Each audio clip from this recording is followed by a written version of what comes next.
Now the question number 2.3. Listen please.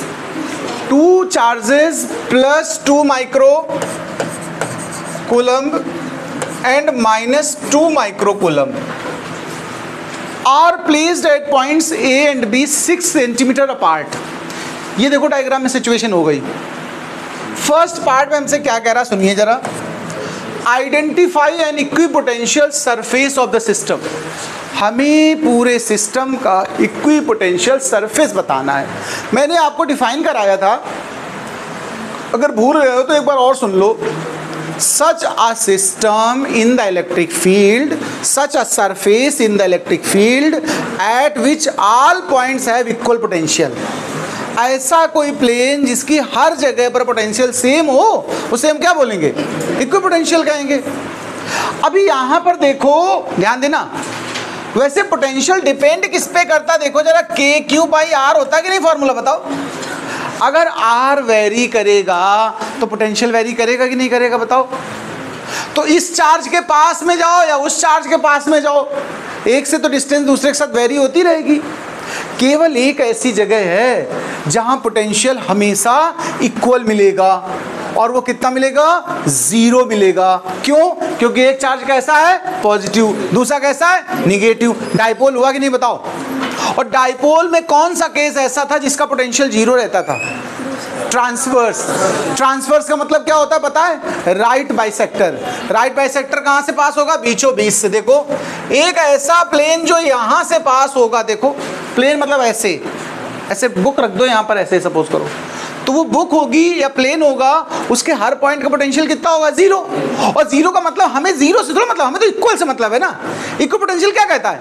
Equal होना चाहिए. अब इक्वल 0 भी तो हो सकता है, 0 0 0 हर जगह. तो ध्यान रखिएगा, अगर कभी कोई 2 चार्ज ऐसे दिए हों प्लस माइनस, यानी वो डाइपोल बना रहे हो, तो आप सीधा कह देना कि जो प्लेन राइट बाइसेक्टर से पास होगा बीचों बीच से, ये 3D के हिसाब से डायग्राम बना दिया. 2 जगह नहीं काट रहा है ना, तुम सोचो यदि यहाँ भी काट रहा है यहाँ भी काट रहा है, वो ऐसे है एक्चुअल में परपेंडिकुलर. ठीक, इसलिए तिरछा तिरछा बनाया है. तो ये क्या हो गया? Equipotential surface.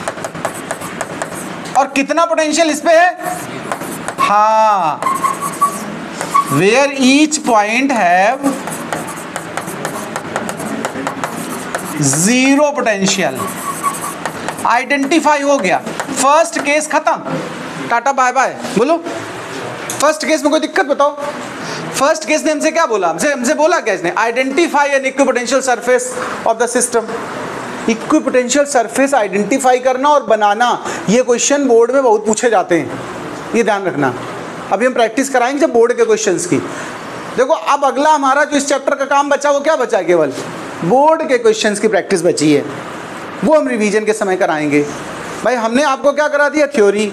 हमने आपको क्या करा दिया? अपनी शीट न्यूमेरिकल्स की. अब हम क्या करा रहे हैं? NCERT problem. अब हम और क्या कराएंगे अभी अपनी तरफ से? बोर्ड्स के क्वेश्चंस. फिर आपको मतलब अगर तुम्हें लगे तुम और पढ़ सकते हो, है तुम्हारे अंदर ज़्यादा ताकत, तो पूछो हमसे जितना पूछना हो. तो चलिए, फर्स्ट पार्ट. सेकंड पार्ट सुनिए अब जरा. सेकंड पार्ट क्या कह रहा है? देखो ध्यान देना. What is the direction of electric field at every point on the surface? इस सरफेस पर इलेक्ट्रिक फील्ड की डायरेक्शन बताओ हर जगह. तो पहले एक बात बताओ, ये डाइपोल है कि नहीं? बोलो, है कि नहीं है? एक पॉजिटिव निगेटिव चार्ज है कि नहीं है? ये एक इलेक्ट्रिक फील्ड को पैदा करेगा कि नहीं करेगा? और इलेक्ट्रिक फील्ड जो पैदा होता है वो किस डायरेक्शन में होता है? बताओ.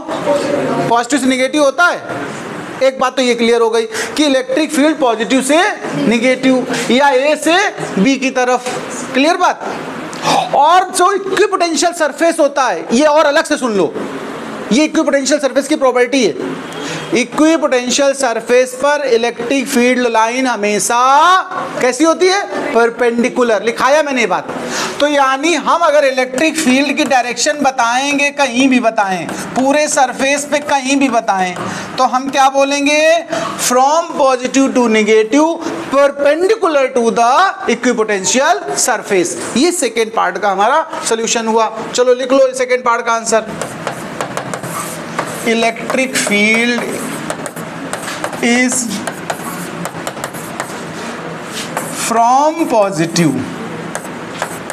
Charge to negative charge. Electric field is directed, और वर्ड लगा लेना, electric field is directed from positive charge to negative charge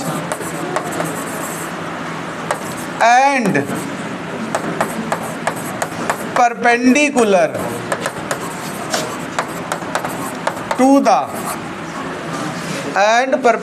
to the equipotential surface.